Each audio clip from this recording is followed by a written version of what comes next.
Halo Sobat Manhwa, kali ini kita akan melanjutkan cerita Raja Absurd part yang ke-18. Di part sebelumnya, Sojun dan Soyu sedang bergerak menuju area B10 untuk mencari tim Green Set. Dan di part kali ini, terjadi perang antara tim 5 resimen Qian melawan kelompok pembunuh bayaran Lone Wolf. Gimana keseruannya? Tanpa basa-basi lagi, langsung pasang headset dan kita gaskan ke ceritanya di Manhwa Period.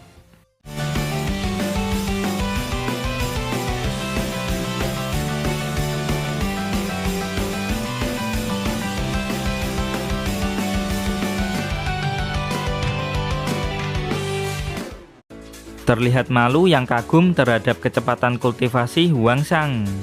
Nggak nyangka Huangsang beneran sudah berada di ranah fusion period tingkat menengah. Lalu Malu bertanya kenapa Huangsang berhenti latihan. Ternyata Huangsang menunggu meridiannya pulih total baru lanjut latihan lagi. Terlalu berbahaya juga buat tubuh.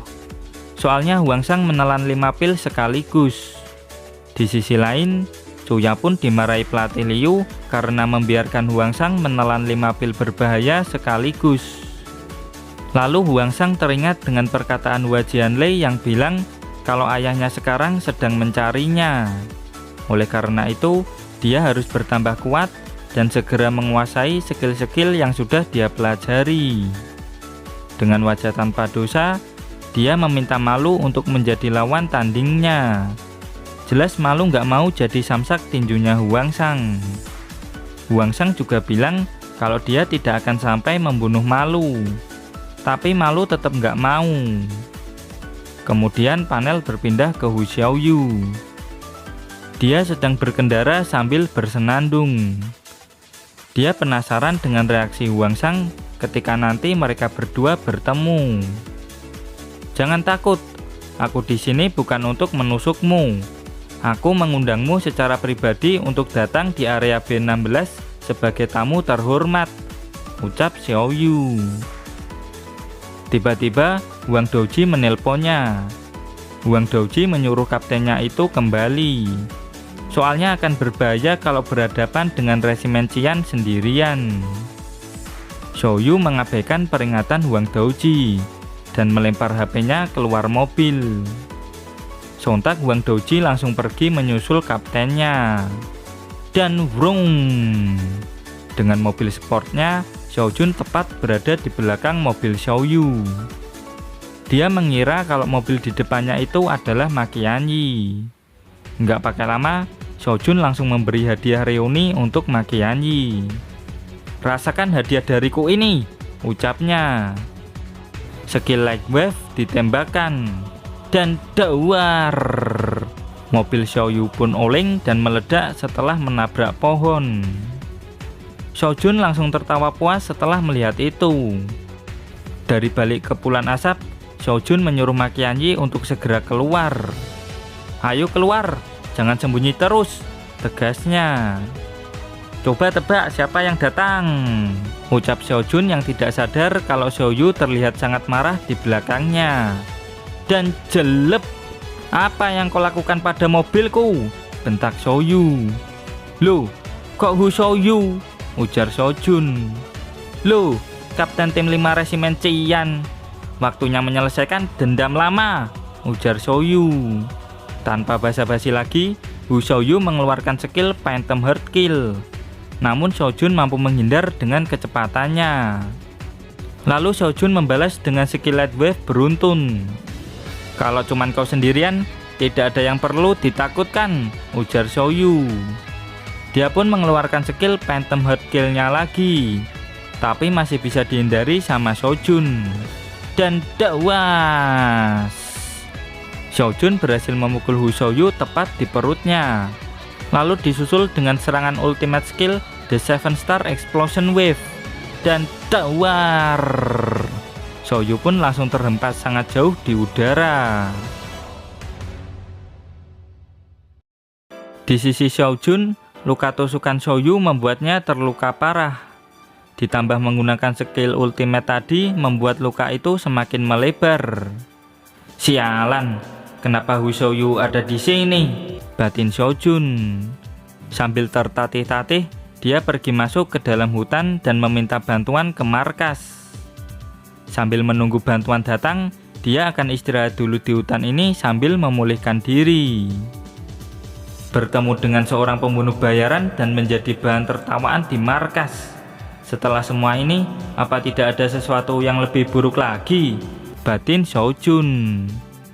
Dan tiba-tiba, Hwangsang, orang yang membuat segala sesuatu menjadi lebih buruk, lewat tepat di depan Shojun. Sontak dia langsung menyuruh Hwangsang untuk mendekat. Shojun langsung to the point bertanya apa Hwangsang punya obat-obatan yang bisa menghentikan pendarahan. Nih, aku punya banyak. Tapi tidak, terima kasih, ucap Hwangsang dengan wajah polos. Hwangsang pun pergi dan waspada terhadap penipuan. Hei bocah, jual obat itu padaku, jangan kabur woi, teriak Shojun. Kemudian panel berpindah ke tempat tim Green Set yang lain. Pelatih Liu bertanya-tanya pergi kemana Hwangsang. Malu menjawab kalau Hwangsang sedang pergi ke tempat yang dipenuhi dengan energi spiritual yang tinggi. Pelatih Liu langsung bingung, soalnya tempat itu hanya bisa diketahui dengan bantuan sebuah alat yang sangat canggih. Singkat cerita, panel berpindah di dalam hutan. Jangan sembunyi terus, cepat keluar woi, teriak Shojun. Bagaimanapun juga, Shojun harus segera mendapatkan obat itu. Kalau tidak, dia bisa mati kehabisan darah. Setelah melihat Hwangsang, sekuat tenaga Shojun mengejarnya. Tapi kondisinya sekarang membuatnya kesulitan untuk mengejar Hwangsang. Tak lama setelah bermain kejar-kejaran, Shojun pun menyerah dan menyuruh Hwangsang mendekat. Dia nggak nyangka kalau Hwangsang menurut. Di sisinya, dia waspada karena mungkin saja Hwangsang punya sebuah rencana. Dan ding, mataku, teriak Shojun. Brengsek, akan kubunuh bocah itu, ujarnya dengan kesal. Nggak pakai lama, Shojun mengaktifkan skill Earthbird Insight. Dengan skill itu, dia bisa mengetahui posisi Hwangsang dan kedua bunsinnya. Kau yang asli ada di balik pohon. Kau juga memasang 2 bunsin lain di balik batu, ujar Shojun. Hwangsang pun keluar dan langsung memuji kehebatan Shojun. Tentu saja, aku ini jauh lebih kuat darimu. Semua skillmu tidak akan berpengaruh padaku, ucap Shojun. Benarkah? Itu benar-benar hebat, balas Hwangsang dengan wajah senang. Shojun pun bingung kenapa Hwangsang tiba-tiba jadi senang kayak gitu. Karena kau sangat hebat, ayo kita coba semua skill-skillku yang baru, ucap Hwangsang dengan wajah tanpa dosa. Nani, ucap Shojun. Hwangsang pun mengucapkan terima kasih dan langsung melompat ke atas pohon. Dark Dragon Destroyer versi Light pun dikeluarkan. Meskipun ukurannya kecil, skill itu tetap berbahaya kalau mengenaiku, batin Shojun. Dan dawar. Untung Shojun masih bisa menghindar. Lalu Hwangsang mengeluarkan skill yang sangat familiar bagi Shojun. Dan whoosh, skill Phantom Heart Kill versi Light mengenai Shojun dengan telak. Ini kan skillnya Shouyu, jadi bocah ini muridnya, batin Shojun. Sebelum serangan kedua mengenainya, Shojun berhasil menghindar dan bersembunyi. Sembunyi di mana dia? Ucap Hwangsang yang kebingungan mencari Shojun. Bocah ini beneran murid Hu Shouyu. Aku harus membunuhnya, batin Shojun. Ayo keluar, aku tidak akan sampai membunuhmu kok, teriak Hwangsang. Karena nggak ada jawaban, Hwangsang pun mencoba skill barunya. Earthbird Insight pun diaktifkan. Dengan skill ini, Hwangsang langsung mengetahui posisi Shojun. Tunggu, itu kan skillku. Kenapa dia juga bisa menggunakan skillku? Batin Shojun yang kebingungan. Ketemu kau. Ayo keluar, jangan sembunyi terus, ucap Hwangsang sambil melempari batu ke arah Shojun. Dia benar-benar menggunakan skillku, batin Shojun yang mulai kena mental. Shojun pun mulai emosi. Sambil menahan luka di perut, Dia berencana mengumpulkan sisa-sisa energi untuk melakukan serangan ultimate ke arah Huangsang. Di sisi Huangsang, dia ingin mencoba skill yang udah dia lihat berkali-kali, namun belum ada kesempatan untuk mencobanya. Tunggu, skill itu kan, ujar Xiaojun. Huangsang pun berpindah ke belakang Xiaojun dengan skill Sonic Flash. Dan dawas! Tiger Mountain Fist versi Light sudah cukup menghempaskan Xiaojun. Sial, itu beneran skillnya Maki Anji dong, batin Xiaojun. Dirinya mulai yakin kalau ini hanyalah ilusi. Tapi itu tidak mengubah fakta kalau Huangsang masih berada di ranah Fusion Period. Sedangkan Xiaojun sudah berada di ranah Cardiac Period. Dengan fakta ini, jika Xiaojun bertarung serius, maka dia bisa membunuh Huangsang dengan sangat mudah. Ada apa di sini? Tanya Maki Anji yang tiba-tiba muncul. Huangsang menjawab kalau ada orang mencurigakan yang mau membeli obatnya. Nani, Maki Anji, teriak Xiaojun yang sangat terkejut. Loh, Xiaojun, ujar Maki Anji. Halo pemimpin, teriak Xiaojun lewat telepon. Dan di belakangnya, Maki Anji dengan full power berlari ke arah Xiaojun. Dan dawas! Xiaojun diterbangkan dengan skill Tiger Mountain Fist. Singkat cerita, panel berpindah ke markas Resimen Qian. Xiaojun sedang dirawat di kapsul penyembuh. Dari jejak terakhir, Manyu mengidentifikasi kalau ada orang yang bisa menggunakan skill mirip flashbang di tim Green Set. Terus juga ada monster kuat yang dipanggil Kuda Binal. Si Kuda Binal ini sudah pasti Maki Anji, tegas Manyu. Orang ini pun senang dengan kabar itu dan gelegek. Dia pun langsung meminum anggur mahalnya. Dia sangat senang karena setelah sekian lama akhirnya dia mendengar kabar dari Maki Anji. Ayo siapkan semua anggur terbaik kita. Kita akan bikin pesta penyambutan yang meriah untuk kembalinya kapten tim nomor 2, tegasnya. Pria ini berada di ranah Golden Period dan pemimpin Resimen Qian. Namanya adalah Sentu Yikuan, atau biar gampang kita panggil dia STY. Sebagai tambahan info, dia masih jomblo. Kalian sudah bilang kalau aku sangat ingin bertemu dengannya kan? Ucap STY. Gimana? Suratnya sudah kau kirimkan ke Maki Anji belum? Tanya STY. Teguh bilang kalau dirinya sudah menulis surat dan mengirimkannya ke Maki Anji. Namun isi suratnya bilang kalau pemimpin ingin Maki Anji mati. Hal ini membuat Maki Anji salah paham sehingga belum mau kembali ke Resimen Qian. Mereka pun langsung gas pergi ke area B16, menjauh dari distrik A. Setelah Maki Anji kembali, mereka akan melanjutkan perang dengan Resimen Ghost Flag yang berada di area C. Di ruang kapsul penyembuh, Xiaojun akhirnya sadar dan dawar. Karena emosi, dia meledakkan tempat itu. Sepertinya itu ulah Xiaojun, ucap Manyu. Seluruh anggota tim 5 Resimen Qian kumpul. Kita akan menangkap si pengkhianat Maki Anji, teriak Xiaojun dengan pengeras suara. Pesawat perang induk tim 5 pun dikeluarkan. STY dan Manyu bingung apa yang sebenarnya mau Xiaojun lakukan. Bos STY tidak menghentikan Xiaojun. Dia penasaran kenapa Xiaojun menyebut Maki Anji pengkhianat.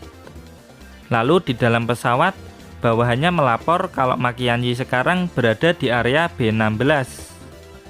Kode misi kali ini Crusader. Ayo berangkat, ujar Xiaojun. Dengan motor terbang, Manyu berusaha menenangkan Xiaojun. Dia bilang kalau pertarungan antara anggota itu dilarang. Dia menyerangku dengan skill Tiger Mountain Fist. Aku tidak bisa tinggal diam. Aku harus membalasnya, bentak Xiaojun. Dan dawar. Tanpa dosa, Manyu pun langsung ditembak jatuh. Dari bawah, bos STY cuman bisa tertawa melihat kelakuan para bawahannya ini. Kemudian panel berpindah di dalam hutan area B16. Tim Green Set sedang berkamuflase dengan alam supaya tidak ditemukan oleh resimen Qian. Pelatih Liu mengingatkan kalau mereka itu tidak sedang tamasya. Dia menyuruh Malu dan Cuya untuk latihan spiritual ketimbang main-main tidak jelas. Contohlah Huangsang, dimanapun tempatnya, belajar adalah hal yang paling utama, ucap pelatih Liu. Jangan bandingkan kami dengan Huangsang pelatih, ujar Malu dan Cuya. Sudah, jangan banyak alasan, cepat berlatih, ucap pelatih Liu. Lalu pelatih Liu menyadari kalau ada kekuatan spiritual dalam jumlah besar berada di dekat mereka. Ternyata pesawat perangnya Shojun sudah sampai di area B-16. Apa itu? Pesawat ruang angkasa kah? Teriak Cuya. Dari dalam pesawat, Shojun menyuruh Makianji untuk keluar. Kalau tidak, area ini akan dia ledakan. Shojun pun mulai menghitung mundur dari 10. Pelatih Liu nggak nyangka kalau resimen Qian akan bertindak sejauh ini. 8, 7, 5, 4, ucap Shojun. Angka 6-nya mana? Teriak Cuya. Kenapa harus tim 5 yang dikirim? Ujar Makianji. Yaitu karena kau menghajarnya kemarin, teriak Malu. Tiba-tiba dari jauh terdengar suara yang sangat berisik. Halo, kita ketemu lagi, teriak Soyu dari kapal Lone Wolf-nya. Aku akan menemanimu bermain, imbuhnya. Dan dawar. Tanpa ragu, Soyu menabrakkan kapal Lone Wolf-nya ke pesawat perangnya Shojun. Nani? Teriak mereka berempat. Ternyata mereka berdua salah paham. Shojun mengira kalau Makianji bergabung ke pihak Soyu, sedangkan Soyu mengira kalau Huangsang bergabung dengan resimen Qian. Di belakang kekacauan ini, Huangsang tetap santuy dan fokus belajar. Berikut skill-skill yang sudah Huangsang pelajari sejauh ini. Perang antara tim 5 resimen Qian melawan kelompok pembunuh bayaran Lone Wolf pun dimulai. Soyu langsung keluar dari kapal, yang membuat anggota tim 5 mulai panik. Dan dawas! Skill Cut Valor to the Sky langsung menghabisi beberapa anggota tim 5 sekaligus. Di sisi timur, para bawahannya dihabisi sama Soyu. Tapi saat dia sampai, Soyu udah nggak ada. Ternyata Soyu udah membantai anggota tim 5 yang ada di barat. Kalau berani lawan aku, jangan melawan bawahanku yang lemah, teriak Shojun. Tiba-tiba di sisi lain, Shojun mendapat laporan kalau di sana kondisi bawahannya sedang tidak baik-baik saja. Ternyata Huang Daoji sedang membantai para bawahan Shojun yang lain. Kami tidak mungkin menang, Kapten. Huang Daoji berada di ranah cardiac period, teriak salah satu bawahannya. Di sisi lain, Soyu juga membantai banyak anggota tim 5 resimen Qian. Shojun pun kesal dan berniat mengeluarkan skill AOE miliknya. Dan dawar!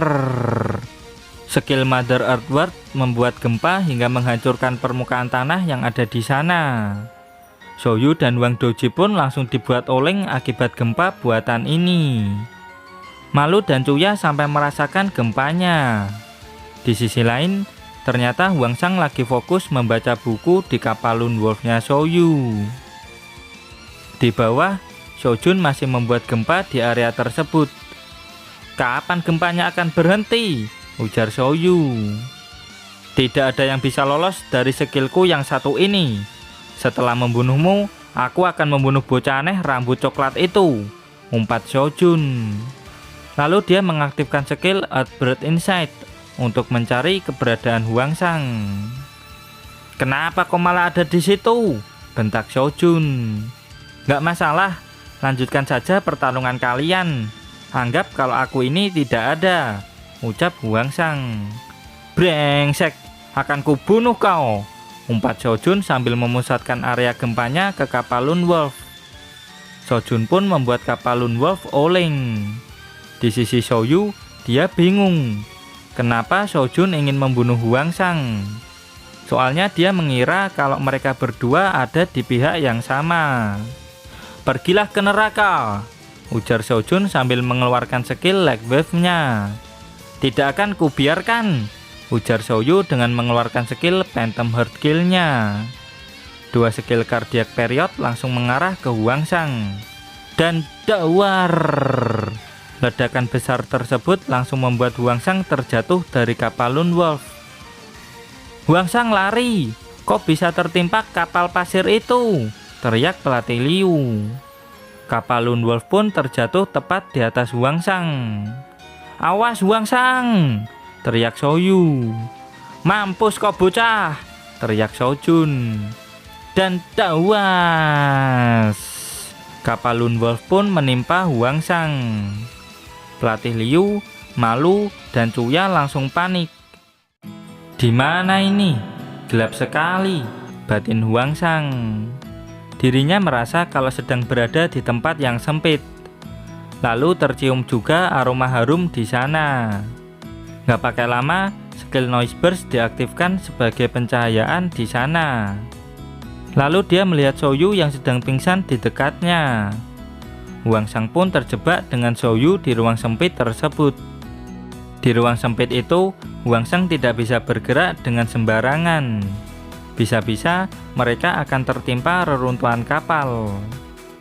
Kemudian Soyu pun sadar dari pingsannya. Dia cukup terkejut dengan kondisinya sekarang. Kenapa bisa begini? Tanya Soyu. Hwangsang pun bilang untuk jangan banyak bergerak dulu. Dan benar saja, bergerak sedikit, reruntuhan kapal bisa terjatuh menimpa mereka berdua. Jangan banyak bergerak, pegangan aja padaku, ucap Hwangsang. Soyu pun langsung tersipu malu. Lalu ada panggilan lewat mikrofon kecil dari pelatih Liu. Hwangsang pun menjelaskan kondisinya sekarang ke pelatih Liu. Lalu pelatih Liu mendengar suara cewek di sebelah Hwangsang. Dengan polos, Hwangsang bilang kalau dia terjebak di ruang sempit berdua dengan Soyu. Di dalam sana, Soyu langsung mengeluarkan suara desaan-desaan aneh ke Hwangsang.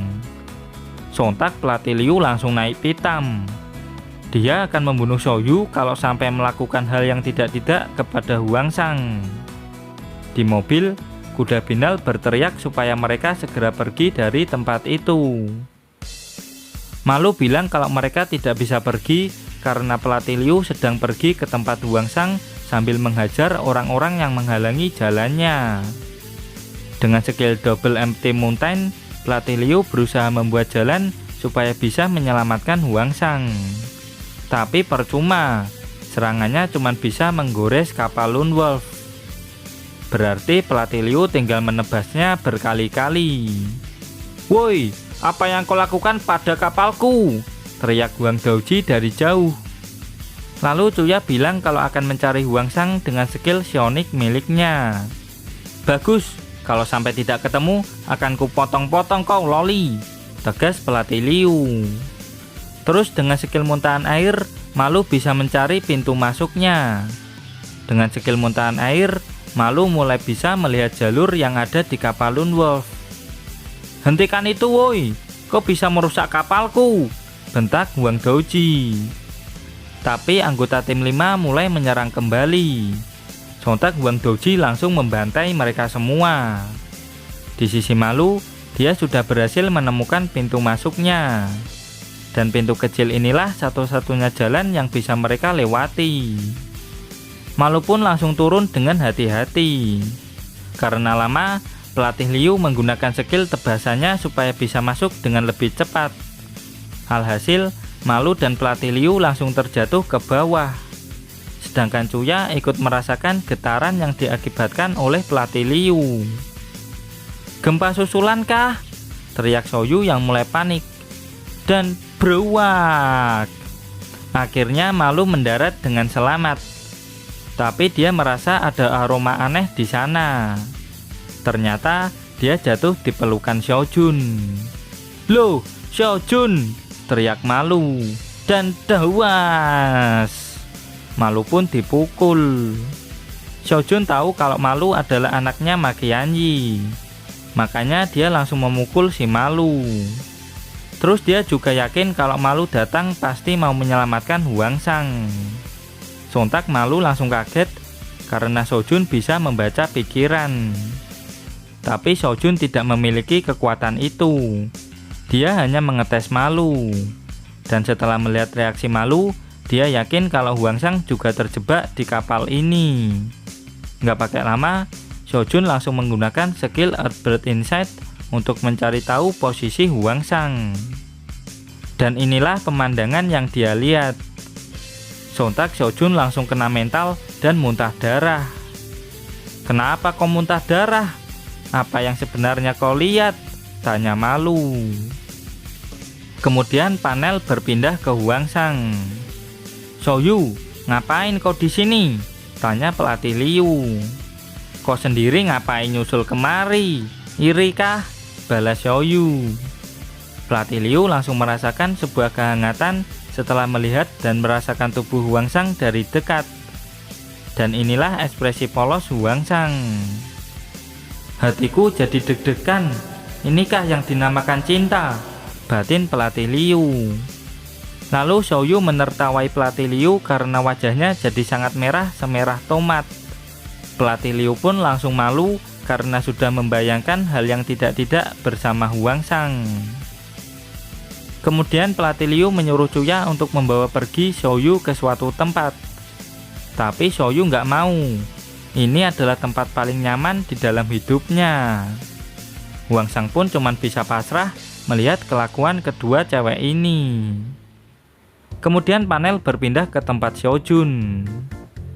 "Mental aman bang?" tanya Malu. "Gara-gara kau dan bapakmu, aku kena sial terus. Akan kubunuh kau duluan," tegas Sojun. Dan dawas. Sojun memukul Malu sampai Malu memuntahkan airnya. Tanpa ia sadari, muntahan air Malu mulai membanjiri tempat mereka. Dan gak pakai lama, Sojun pun langsung tenggelam. "Skill macam apa ini, Jir? Gawat, aku tidak bisa bernafas," batin Sojun. Di sisi lain, Malu tetap santuy karena dia punya skill pasif, yaitu bernafas di dalam air. Lalu Malu menuliskan sesuatu ke Sojun. Intinya kalau Sojun mau air ini hilang, dia harus melakukan perintah Malu. "Bocah brengsek, berani sekali memberiku perintah," batin Sojun. Mau nggak mau, Sojun pun memijat Malu. Karena sudah menyelesaikan tugas, Malu langsung menyerap airnya kembali. "Dulu saat masih kecil, aku sering memanggilmu kakak. Makanya jangan main-main dengan adikmu," ucap Malu. "Dasar bocah keparat, berani sekali menyuruhku memijatmu," ujar Sojun. Dengan sigap, Sojun langsung menutup mulut Malu. "Sekarang kau tidak bisa ngeluarin air lagi kan?"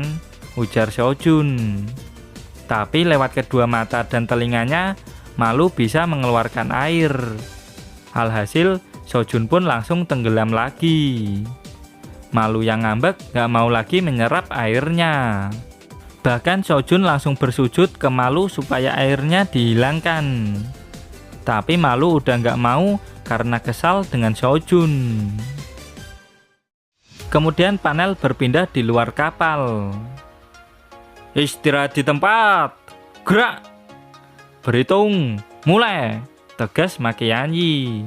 1, 2, 3, 4, 5, 6. "Bagus," ujar Makianyi. Dia cukup tenang karena yang datang cuma tim 5 resimen Qian. Semua anggota tim 5 yang tersisa nggak nyangka kalau orang tua konyol ini sangat-sangat kuat. "Kalau sampai ada apa-apa dengan anakku dan Hwangsang, kalian semua akan kubunuh," tegas Makianyi.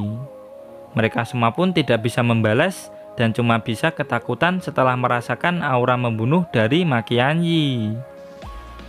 Lalu Manyu datang untuk menenangkan Makianyi. Tapi Makianyi masih emosi karena mengira Manyu mau membawanya ke pemimpin untuk dibunuh. Manyu pun menjelaskan kalau pemimpin tidak akan membunuh Makianyi. Manyu juga menerangkan kalau semua ini hanyalah salah paham.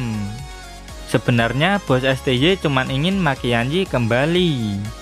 Bos STY cuman marah biasa karena Makianji tak kunjung kembali ke resimen Qian. Dan mana mungkin bos STY mau membunuh kapten terkuat yang dimiliki sama resimen Qian. Kemudian Manyu langsung menghubungkan bos STY dengan Makianji lewat video call.